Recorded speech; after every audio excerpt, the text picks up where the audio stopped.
Hi, everybody. I'm Ross the Boss, and today we have an interview with one of my favorite NFL players of all time. I'm serious about that, too, and I'll tell you why in the interview, why he's one of my favorite. Three-time All-Pro. He's starting when he's healthy. He's not healthy right now. He's the starting wide receiver for the Philadelphia Eagles, which are in first place. I say first place, Philadelphia Eagles. Let's welcome DeSean Jackson. DeSean, welcome. I appreciate you for having me, man. How you guys doing? We're doing great. Good. How are you? I know you're in physical therapy. You're trying to get healthy. You're trying to get back on the field. Tell us what's going on. Yeah, man. Just suffered a bad injury, man. Thursday night, actually. I saw it. That was a cheap shot between you and I. Ross the Boss knows cheap shots, and that was a cheap one. Yeah, I mean, anytime you step in between the white lines, things happen. So, it's just a tough injury. Right when it happened, I felt it pop, so I kind of knew it was bad. But it's just been unfortunate. The past 2 years, man, just kind of been dealing with injuries, kind of here and there. So just trying to do the best I can, man, to stay healthy. When I'm healthy, I definitely I'm a game changer within the white lines, and I just want to get back to being a game changer for my team. That's actually what I was going to ask. Is you're so fast on the field. I wondered how fast you are at healing. I heard you are working out, working on it ferociously. Right. That would come from the doctor, right?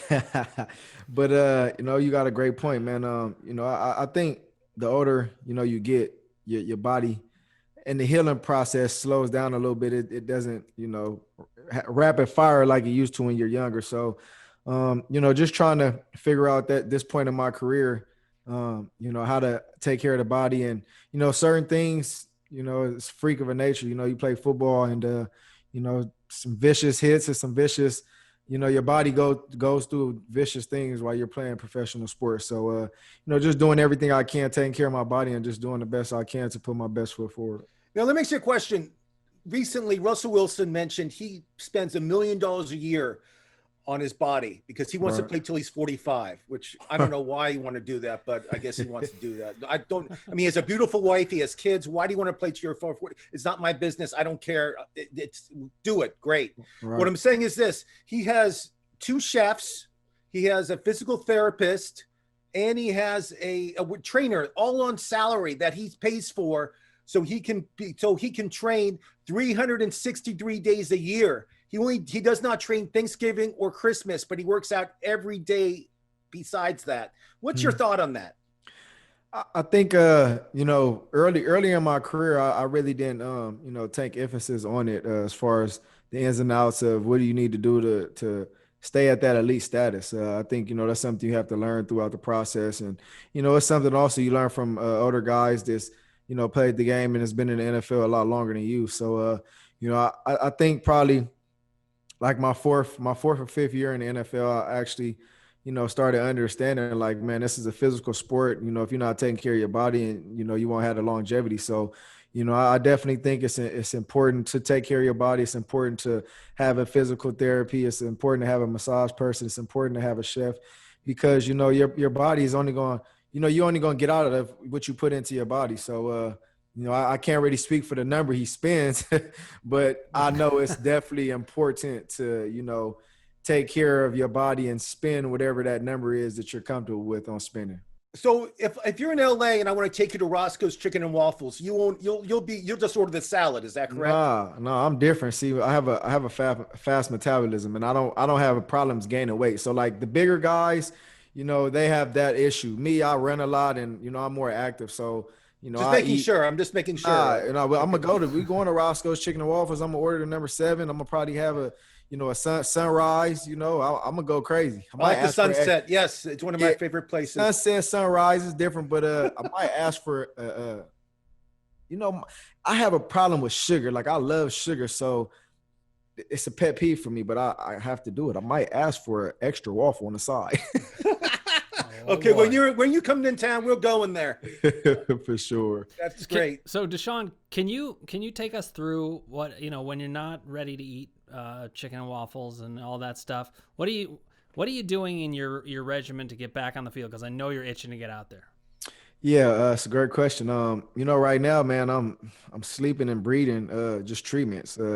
you know, have my massage therapist here. You know, I have my coach that comes in, my track coach, my personal track coach, you know, Gary Kablayan that, you know, comes in. You know, he's definitely a busy guy. So, you know, for him to come sit with me and just make sure I'm good means the world to me. So he's actually an Olympian track coach. So I know his time is definitely tough. But, you know, he comes in town.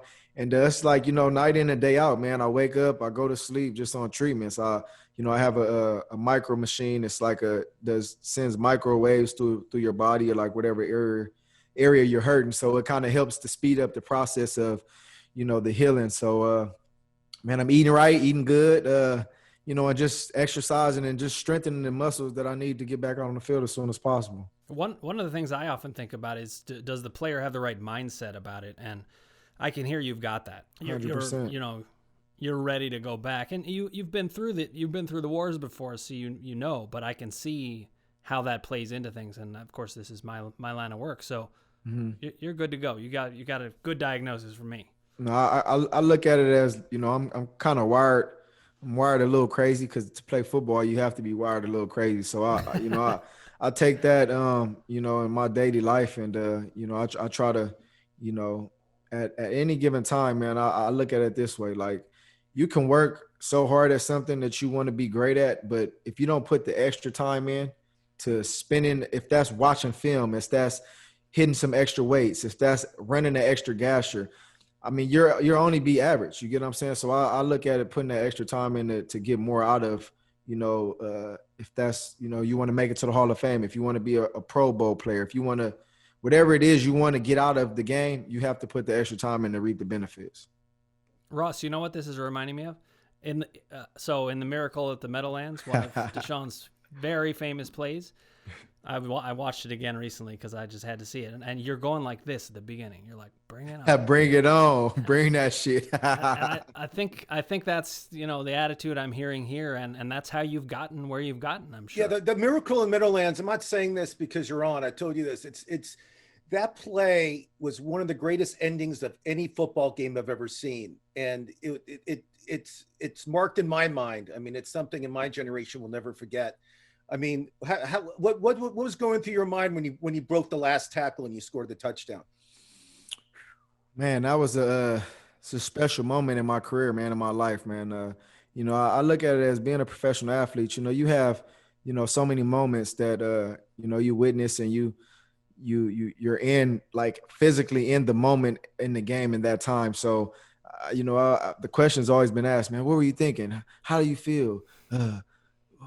What was going through your mind? You know, it's like so many questions that are asked about that moment, but it's like, really, when you're in that moment, you're not thinking about nothing. You're just reacting, and you're being a professional athlete, which me, you know, I take pride in being one of the best that ever played the game. I take pride in being one of the fastest that ever played the game. So for me to have 13 seconds left on the clock, tie game, you're in the Big Apple, New York. You know, I'm from Los Angeles, California. So, you know, New York is up there, you know, on that Los Angeles, you know, just the Hollywood scene. And, you know, New York has just Times Square. You just got so many eyes that's watching. So, like, for me, I'm like, man, I'm about to piss so many people off if I take this ball and cross the end zone. So, you know, for me, man, honestly, it was just instincts, man. Like, you know, I give credit to the other 10 guys on the field that was actually on the punt return team, because, you know, without them, I wouldn't have been able to make it into the end zone, because I had some great blocks. Now, yeah, my instincts and, you know, I call it like cat instincts, like all that just kind of like played a snap of a finger. And I saw a hole after I purposely, so let me tell you this, I purposely dropped the ball. I didn't really purposely drop it, but that's my niche. You know, I dropped the ball and I actually picked it up. So I think that set up the return, because once I dropped the ball, it traveled like 2 to 3 yards to the right of me. So by the time I picked it up, like, everybody like changed their direction to go to the ball. So once I picked up the ball, it was like a whole gap. It was like all I had to do was kind of put my foot in the ground and hit the gap, and it was over, man. Jason Avant, shout out Jason Avant. He smacked the punter. He like depleted the punter. And, man, all I can remember just holding that ball up, and I'm just like, man, I'm going into the end zone, man. And a lot of people clown me for this because I did it before in high school, but like I dropped the ball before I got in the end zone. But on the way to the end zone, I actually like didn't go right into the end zone. I like circled around the goal line. I saw what you Everybody's did. like, "What the heck is he doing? Somebody could block in the back or anything. Like, hurry up and get your butt in the end zone." So I was like, man, I just had to make sure there was no time left on the clock. Yeah, I mean, you don't want to do it like a Don Beebe or something, or it happened to another player this year actually, trying to showcase a little bit before he scores, and also in that play you saw after the end of the game you saw the punter get yelled at by the coach. I know. Forget yelled. I never seen that. Forget yelled at. He got fired the next day. He got fired. Matt Dodge is his name. I remember Matt Dodge. Right. He got fired. Tom Coughlin threw his sheet down. He cussing. Didn't I tell you don't kick that goddamn boy that ball? Like he was going crazy. I never seen a coach do that after a game like that outside in the locker room is a different situation. The other play that sticks to my mind just because I was set up, it happened against the Washington Redskins, I'm saying, because they were called the Redskins back then. Yeah. And your buddy McNabb was the quarterback for the Redskins back then.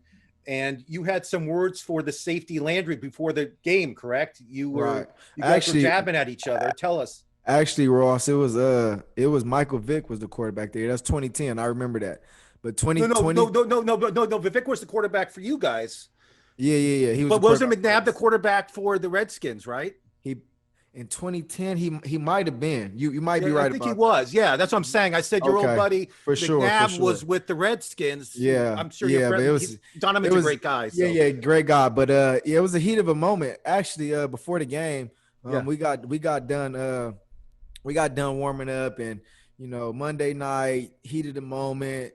Shoot, like you said, I think if that is true, I think Donovan McNabb just got traded. He was on the other team, and this game, they was talking about it all week, just in practice and the media, like so much emphasis relied on this freaking game. So I can remember we got done warming up and, we had to walk by the team. As you said at the time, there was the Redskins. We had to walk by the team and LaRon Landry was actually like standing like close to like where we had to walk by. And I can remember him saying something to me. He was like, I'm going to kill you. I was like, hold the hell up. You gonna kill me? I say, I know this football is very personal. Don't get me wrong, but it's certain things you just don't say to people. And it's like, at the end of the day, it's a game, but like you saying you're gonna physically kill me, and like the way he said it had me thinking like you really gonna try to kill me. So I just lost it. And we had a little scuffle and we went back and forth, and Michael Vick came over there, and it was like we was like really finna throw blows. And I just remember we go into the locker room, but long story short, we already knew Wednesday in practice that we was going deep the first play of the game. So you knew we already knew it before this time. So you got to think all this is getting unwind, and it's like you just did this, and now we finna go at you the first play of the game. So it just made it that much more better. And I seen it. I came out. D'Angelo Hall was the corner. He was in the cover 2 scheme. LaRon Landry was up top. I made a little release off the line, and like D'Angelo Hall didn't even really try to put his hands on me. I'm like, oh, you're going to make it easy for me. So once I got past D'Angelo Hall, all I could think about, I'm about to put freaking like a jet as fast as I can at LaRon Landry. And I knew he couldn't run with me. So I just like shot out like a jet, and I just took the top off. And I looked up, and Michael Vick threw that ball about 80 yards. And I was like, damn, I got to go get this. I had to turn on a little bit. I caught it. I turned around. He tried to dive for my feet. I said, I ain't gonna say what I said, but I was like, you mother freaker. And I just like ran into the end zone, turned around, walked in the end zone, slammed it. I remember my mom was sitting like right behind the bench, and I jumped up on the bench after I scored. And I said, that's for you, mama. And it's just the best feeling ever, man. I love it. And just to remind the audience, you guys scored 59 points that game. The most ever I've scored in one game. And the Washington team only had 28 or 20, whatever they had, 20 something. For sure. But it was garbage time when they got their touchdowns. but what I'm saying is, I mean, those two plays, one to start a game and one to end the game. DeSean, what a unbelievable. Your career's not even over yet. I mean, you're like 3 passes away from breaking Jerry Rice's record for having over 50-yard passes. I mean, receptions. Right. 50-yard reception touchdowns. Yeah, reception touchdowns. Yep. Which is an unbelievable record. I mean, I'm sure Jerry Rice is one of the idols that you like grew up with on, right. That you wanted to be. I know you went to school up in Berkeley. I know Jerry's from played for the Niners, so I'm sure you got to meet him. And got to actually hang out with him. I'm sure he was one of the big idols in your life. But that all being said, I do want to talk about what happened earlier in the year in your Instagram post that got everybody talking. And the thing my rule is I want to hear all sides of the story. I mean, Right. people love to disregard the truth or disregard somebody else's side of the Opinion, story. for sure. And that drives Ross the Boss crazy. I mean, and I want to hear exactly what happened, what you did, what you didn't do. I just want to hear the whole story coming from you, not from Right. a third So, party. Yeah. So this off season, during quarantine and during the pandemic and everything that was going on, I actually had my nephew had a chance to come spend time with me, and he came down to Florida. I spent time in Florida in the off season. He came down and spent some time with me, and he actually was studying the class. I want to say like a some type of social injustice class, and he actually had a quote from the book he was reading that his actual teacher gave him the book to. I can't think of the name of the book, but I just know the quote basically was given to me by my nephew, who's 15 years old. And I saw the quote, and out of the quote, it was like a paragraph long, message. And like I took liking to like a sentence out of the quote.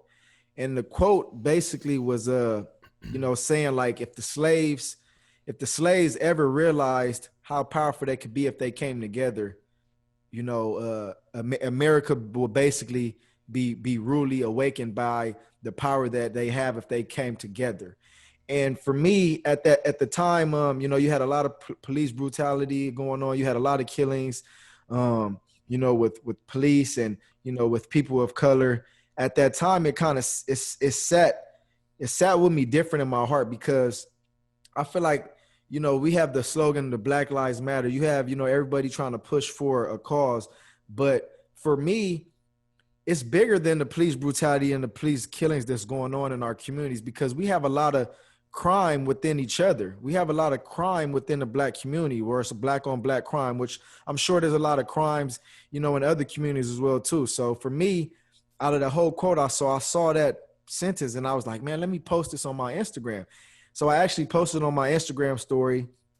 And when I posted it, I got a lot of backlash, like fast. And like if a snap of a finger, I had, the general manager of the Philadelphia Eagles called me, and, he asked me, he's like, yo, what's going on? We heard that you post something about Jewish people. And I'm like, I post something about Jewish people. I'm like, I went back and actually read it to like kind of see how they could take out of what I said and to see like it was about Jewish people. So, when I read it, I was like, dang, I can kind of see how it could be, misinterpreted about what I spoke on.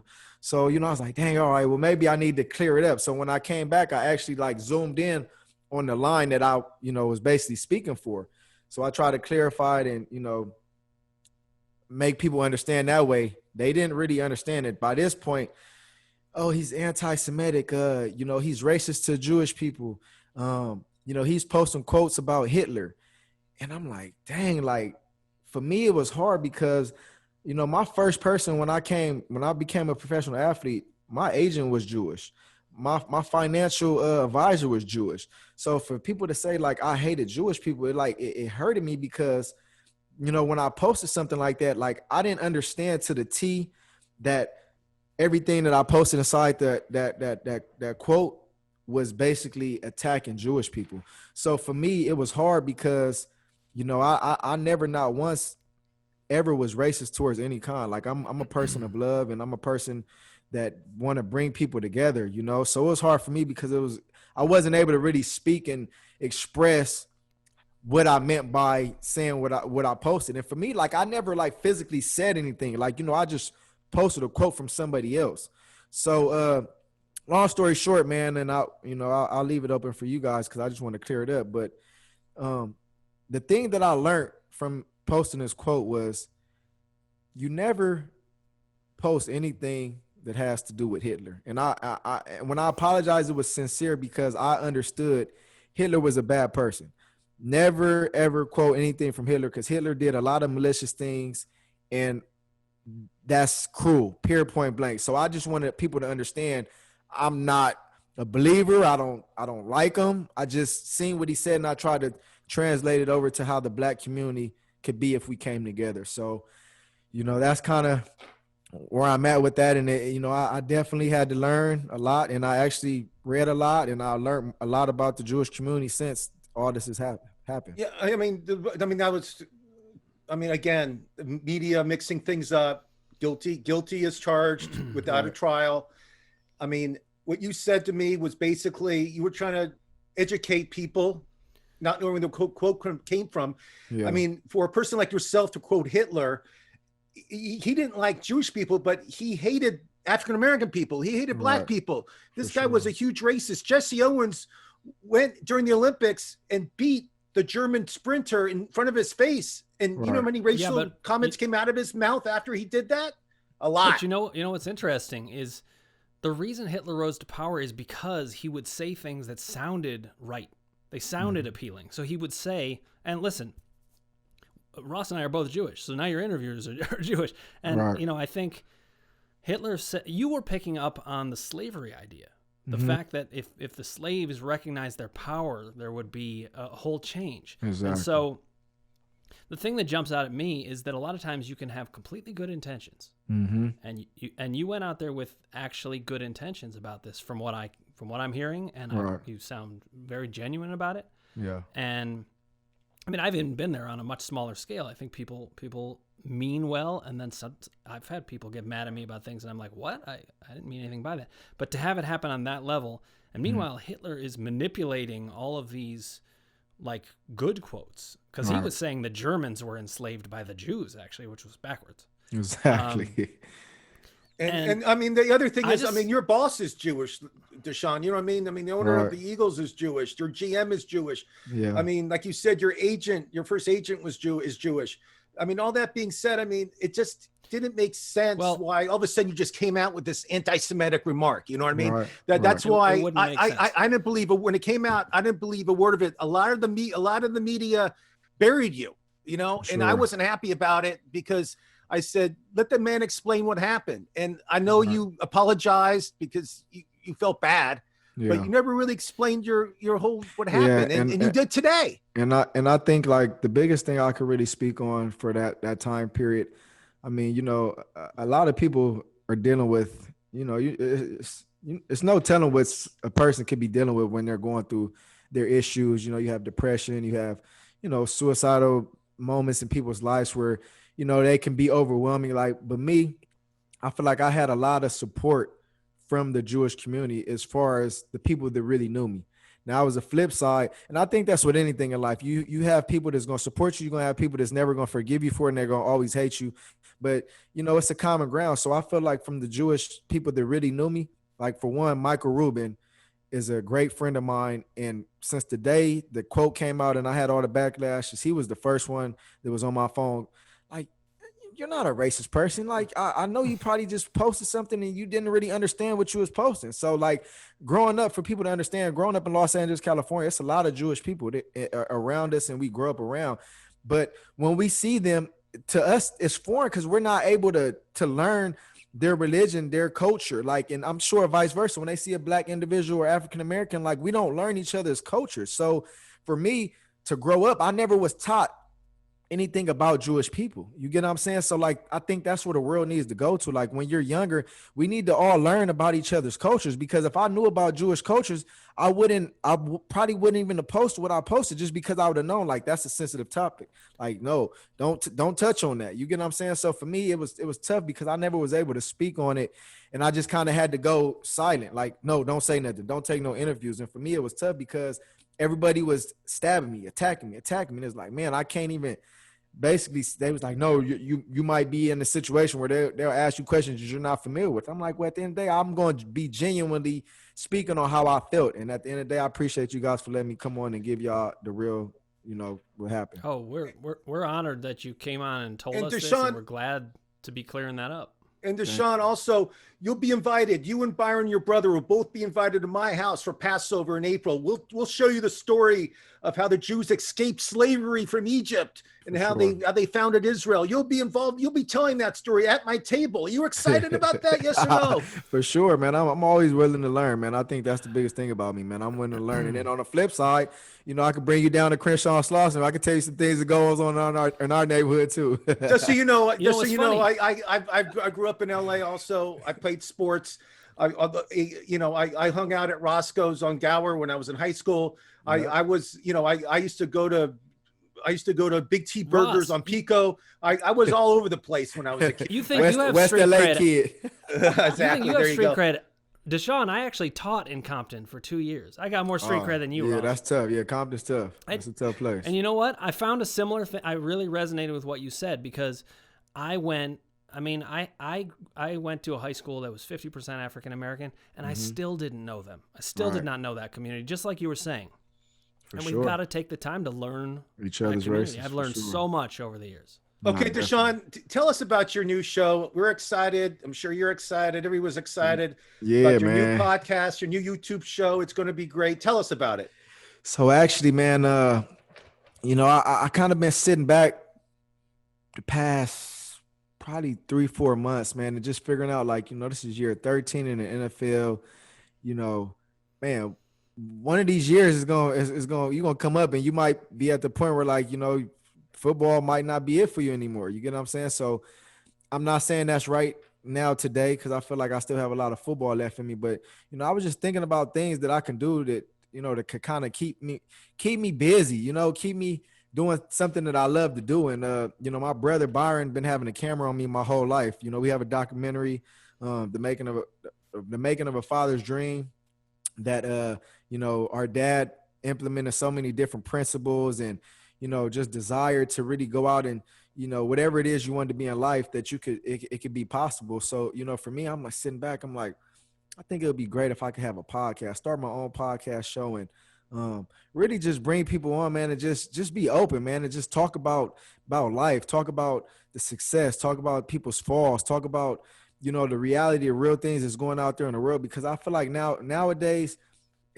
people feel like it's all perfect and people feel like things are just how they are. And it's like, really, no, they're not.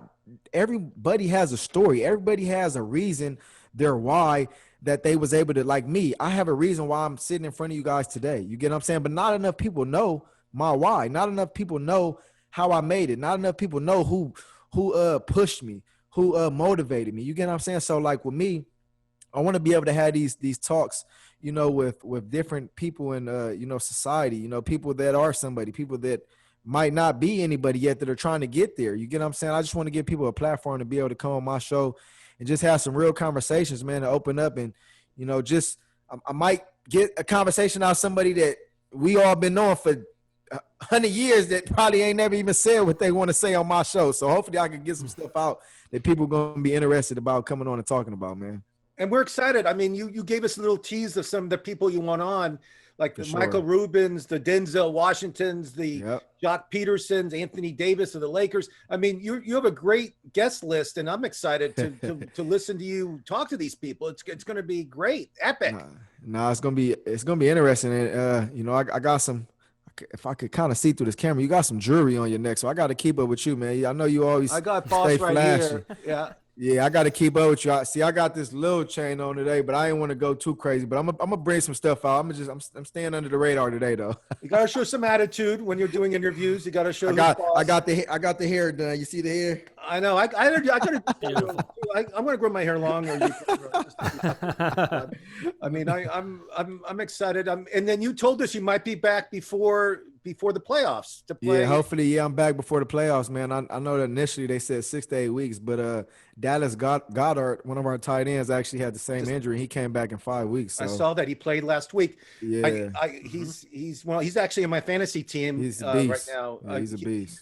I like him a lot. He's the future at tight end. I got him too. I'm impressed. I've had you on my team several times. I know. I'll let you down. I appreciate it. I let you down recently, but I'll be back. I'll pick you up. I'll really quick, I'm right away. Opinion about the NFL's thinking about having a 16-team playoff Yeah, playoffs this year. 16 teams. That's a lot of teams, DeSean.